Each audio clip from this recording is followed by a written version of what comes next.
Can I ask what type of music people generally do play here? What's the spread that we got going on here? Who wants to talk about their project? I've seen a lot of new faces here, so anyone? Andrew had his hands raised. Yeah. I mean, I feel like I talk way too much here. But I play like trad jazz, NOLA stuff mostly. Excellent. What about Jevin? Jevin's also one of our gym members. Yeah, so the music that I tend to play right now, between the classical brass banding stuff that I'm doing with Altius Brass, but my own group, we play whatever music I feel like. I arrange 90% of the tunes for, so it's really whatever's in my wheelhouse. It tends to end up being 80s, and now that the members I've got in the band are a bit younger than me, we're going to like 90s and maybe even some 2000s. So yeah, I'm learning about the new music that the kids are listening to. Ooh, what a concept. Good. Gotta stay fresh. Yeah. What about what you, are the Dad? common chord progressions in the music that the kids are listening to, Jevin? A whole lot of one. That's so for real. Real. They found a chord and they're not giving up on it. No, I just spent the past couple of days working on what is it? I Got a Feeling by the Black Eyed Peas. Oh, and that's what is it? That's 1, 5, 4, and then 6. 1, 4, and 6. Like there's no 5 in it, which is sort of weird. And unless I mislabeling it. Yeah, no. Yeah, it's like 1, 4, 6, 4, I think. It's like yeah. I got a feeling that tonight will be a good night. That tonight's gonna Yeah. Oh, okay. Yeah, it's G, C, E minor, C. Yeah, C minor, C. Yeah, then it goes back. 1, 4, 6, 4. Yeah. But they found those chords and they thought we're just going to play those for 5 minutes, and so they did. And that's the Black Eyed Peas from like when did that come out? Yeah, that was like when I was in high school, bro. That's crazy. was that in the 2000s or was that 90s? Probably like 2003. No, I think that was like 2011. That one or so. Really? That one specifically, I think, was 2011. Okay.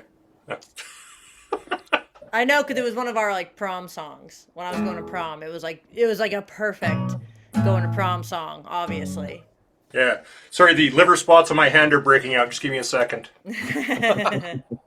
What other like common chord progressions can people shout out and name or are some favorites?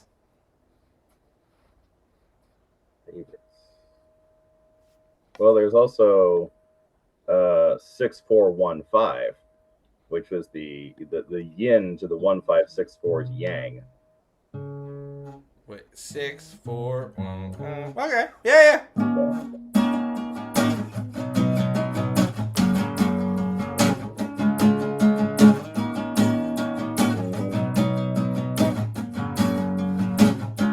Now, if you go to 1, 5, 6, 4, there's your chorus, and then your 6, 4, 1, 5 is your verse for damn near every church chorus song that's been written since like 2002 forward. And yeah, those two chord progressions haunt me because they're just everywhere. What else? Who else has a favorite chord progression? When I first started playing and learning gigs and learning chord progressions and things, I just to show you how old I am. Let's say you're playing the song 5'2" and you're in the key of C. The bridge is 3, 6, 2, 5. That was referred to as a Sears and Roebuck bridge. And there is no Sears and Roebuck anymore, so you can't really call it a Sears and Roebuck. I don't think you'd call it a Walmart bridge because that really doesn't sing. But that was referred to as a Sears and Roebuck bridge. So if you did a song you didn't know, you tell somebody, I don't know the song. They go, oh, it's this, and this a Sears Roebuck bridge. You go, oh, okay, fine. I know where that is. And that was the 3625? Yes. That's a Sears and Roebuck bridge. But why was it given that name? But because it was so common. Sears was everywhere, and at one time or other, people shopped Sears catalog was the way most of America bought their things, because most of America was living out in the rural areas, and it was sent by the Wells Fargo wagon, and you called Sears, and Sears and Roebuck had catalog. That's how you bought your things. Yeah, it was So the it was bridge that so you ordered common. from the book. That was the bridge you ordered Yeah. from the book, right? Yeah. Wow. The Sears Wow. Roebuck bridge. I like Wow. that. I like Well, that. I don't know what a Lululemon bridge would be, but that's a Sears Roebuck bridge. They just don't do it like they used to, huh? No, they what's- don't. You know, I love all the talk, all this. This is so helpful and so wonderful about hearing these progressions and how you do it. And Stephen, I think that you hit it on the head exactly. You just have to know arpeggios and scales and chords backwards, forwards, up and down from every inversion. And once you do that, you'll find that your fingers fall into these things. I don't even know how it's just muscle memory at that point and using your ear. But ultimately, when it comes down to it, still, there's never anything like knowing a song. You know, especially if you're trying to, let's say you're playing traditional jazz, when it comes time for you to solo, if you really don't do the band right if you don't know the melody to the song, or at least can't find some of the melody to the song, because stylistically, that's part of what you're trying to do. If you listen to these older tuba players and what they're playing on solos, there's always some reference, and not even tuba players, just if you listen to a tune from the 30s and someone takes a chorus, there's kind of a reference to what the melody is. Sometimes less of one than other times, but lots of times the melody is still very much there in people's solos. And without knowing that, you just soloing on chord changes is okay if you don't know the tune, but ultimately you're always better off putting in the time and knowing the tune. And later on, if a lot of the music that I play, I do this, as Stephen and Nora know, I do this a Sinatra show. We do 5 shows a week with a big band. And some of those songs, some of those Cole Porter songs and Rodgers and Hart songs and things like that, they're not, you know, they don't have 3-6-2-5 bridges. You really have to know the specific material on some of these things to really get by. Your ear helps you a lot, but it ultimately doesn't save you as songs get more and more complicated. So it helps you learn, it helps you know where things go, and then there's little flashes of things that you remember from other songs. But ultimately, there's nothing like knowing a song. How many times all of us have been on gigs and some guy will be there and you don't know the guy, and the other people tell you, "Oh, yeah, it's okay though. He's got a great ear." And then you start playing and you go, "Oh, yeah, okay. He's got a great ear, but he's a half a beat behind in every change because he's hearing it as we go along." So this is wonderful stuff, and I just love the idea of having those things in your hands and having those things in your ears, but don't ever negate seat of the pants work of learning songs. Yep. At the end of the day, that's what we're playing. Yeah, a song, right? Mm-hmm. Lester Young, the famous tenor saxophonist Lester Young, said that you don't know a song until you know the words of the song.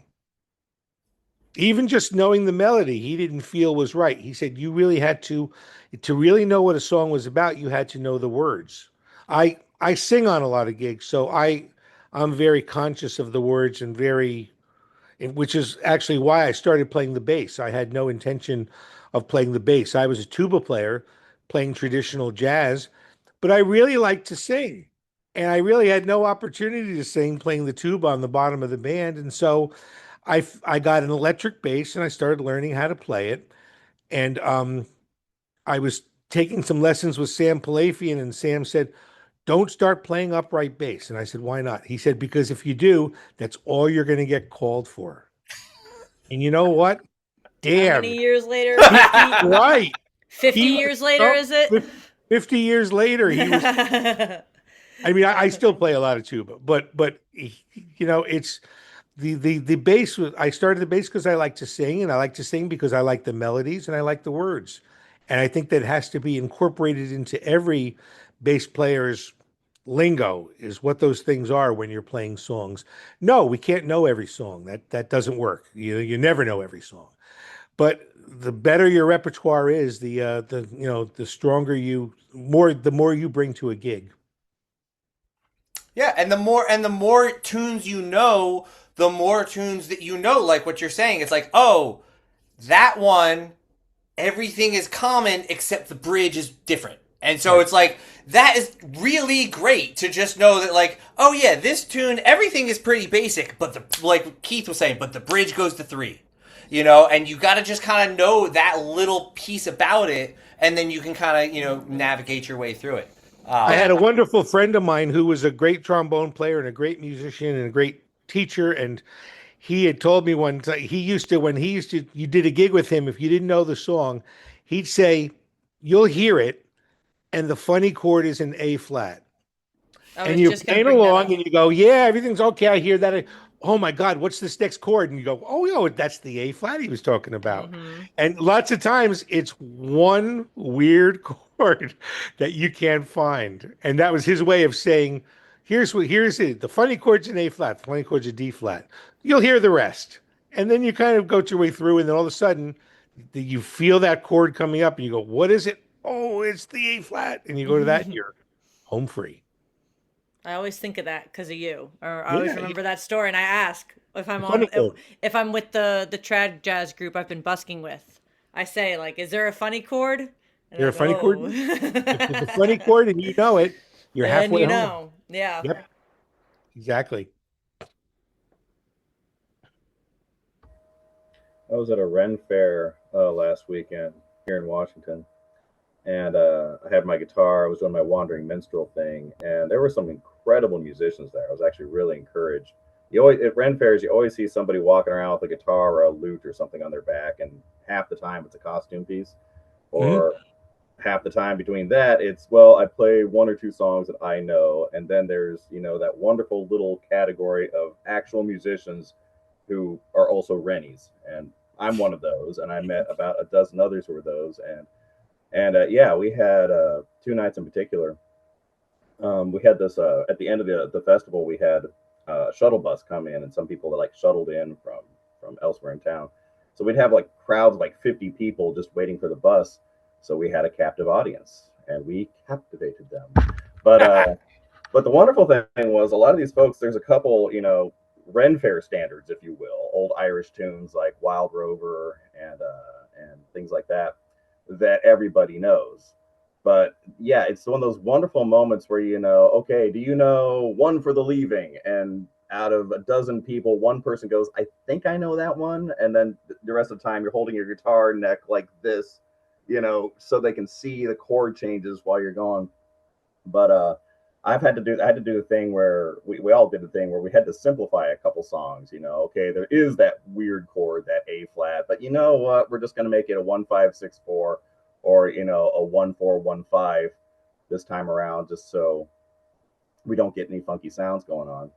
So the kind of songs at Renaissance fairs are very common, like Irish songs, Oh yeah, Irish songs, a reels. lot of Irish songs.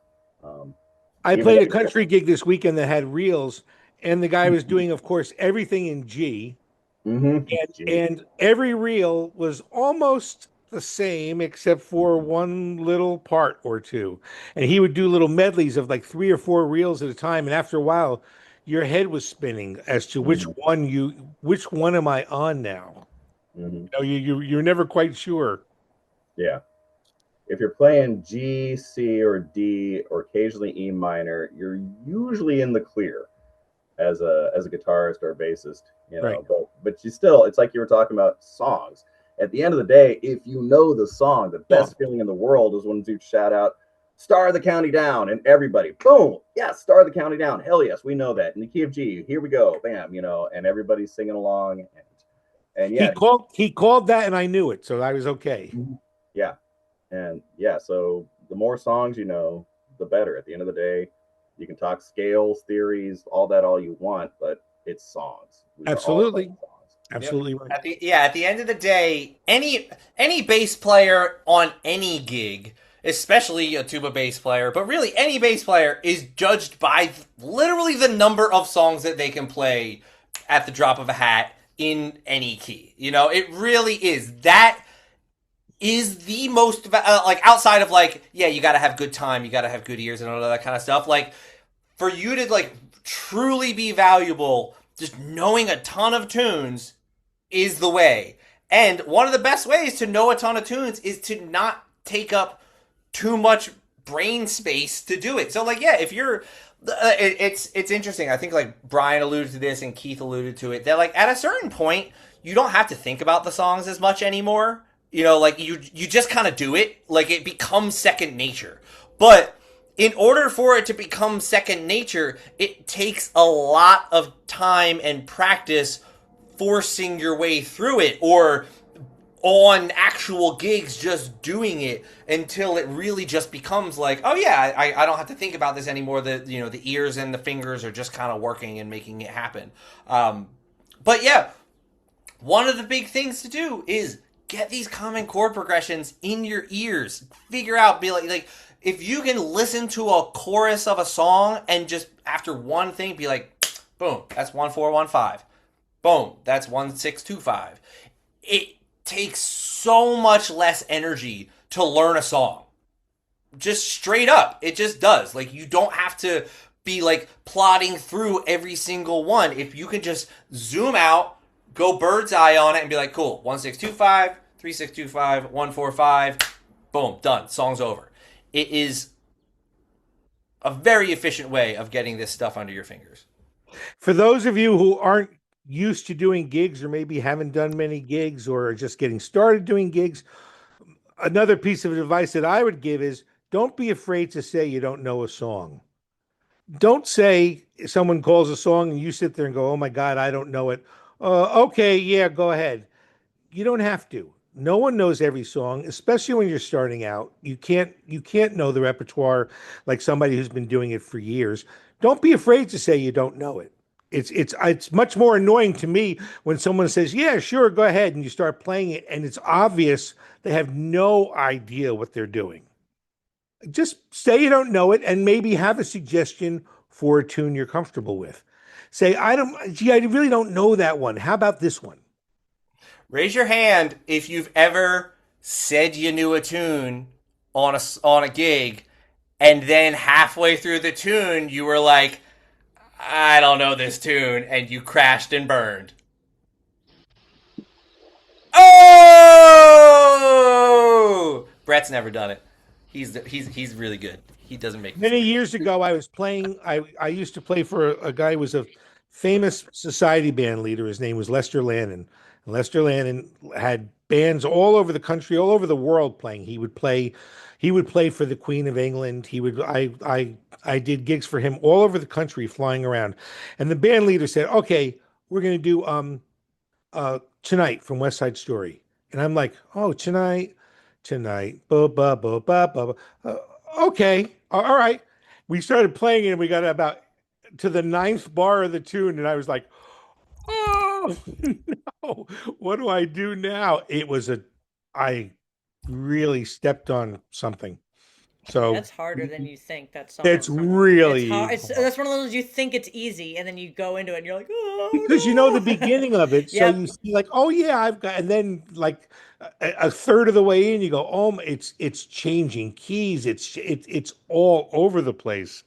So maybe I should have said something, but I don't remember he gave me the choice, so maybe I shouldn't have. All right, well, we got to wrap up for today. This has been super fun. Thank you all for coming out. Once again, Tubabass Tuesday is brought to you by the Tubabass Studio. If you want to work with us, come on through. It is a 12-month online mentorship for tuba players. You can become confident playing bass by ear in any key. Learn tunes, get yourself together. We do weekly live workouts, weekly live, Q&A sessions and going over stuff. Everything is recorded, everything you can go over by yourself. Just go to tubabass.com/studio if you want some more information about it or you want to book a call, we would love to have you a part of it. I know, Chelsea is a part of the group. Nora is a part of the group. It's good. So does anybody else have any other questions before we hop off? You went over the blues form, right? I feel like it has to be mentioned at one point. No, you didn't. Not go on this one. Not on this one. No. It is a very common chord progression, but we didn't pick that one today. Sag. We went with the shorter chord progressions today. All right, y'all. Well, everybody, thank Bye, you. everyone. Thank you for coming out. I'll see you next time. Thank you, everyone. Bye-bye. Thank you so much. Let's go. We'll do this again.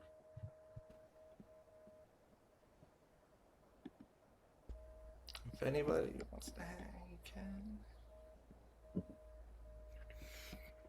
Sorry. Tried to catch a phone call. The red X button. In the Oh, front. good. Thanks for coming, Keith. It was great to see you on the call. Yeah, man. Oh, did you come back? Sorry, I just read. Oh, Keith, what's up, bro? Yeah, thanks for coming.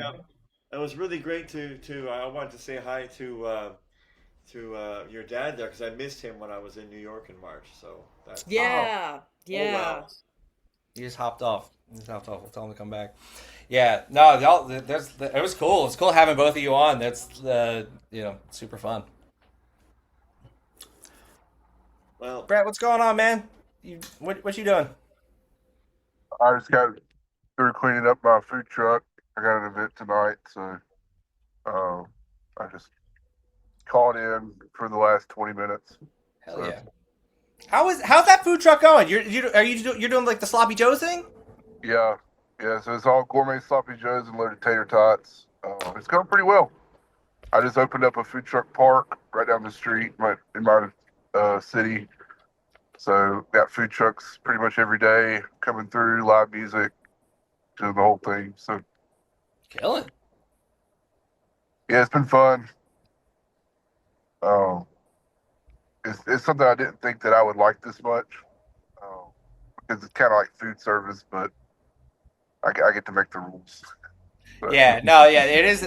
Being your own boss is pretty great, and honestly, man, at the end of the day, I'd rather be like talking to random people all day than like behind a computer all day. It really is like it's just a basic human service that you're providing, and it makes people happy and provides community. Like that's sick. Yeah, it's cool. So cool, man. But I'm still gigging. I got a gig this Saturday with my trio, and so still playing and writing. So it's the best. Having you've built a life where you have a fun money thing that is also fun and creative and fulfilling, and then but also, like you said, you get to make the rules, so you can take any gigs that you want and not run the food truck. Sick.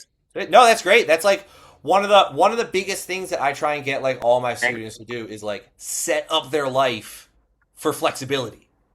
Yeah. So that you can do whatever gig you want at any time. That's awesome, man. Super. That's huge. It's a huge thing that people overlook because it's like a lot of people. It was the way I grew up. It was go work for a big factory or lay roads or blue collar jobs down here in Alabama, and just kind of work till you die. Yeah. But I had the passion for music, and the area I live in is not, we've talked about it before, just like not as many opportunities as I'd like, but I've been able to travel, all over to do what I love whenever I want to. So up and down the Gulf Coast, and yeah. Killing. Yeah. All right, well, thanks everybody for coming out. We'll see you next time. Congrats on the engagement too. Oh, thanks, man. Thank you. Appreciate it. Yeah, show us that ring, Nora. Put it up. Let's see it. Thank you. Later. Thank you. Peace, bro.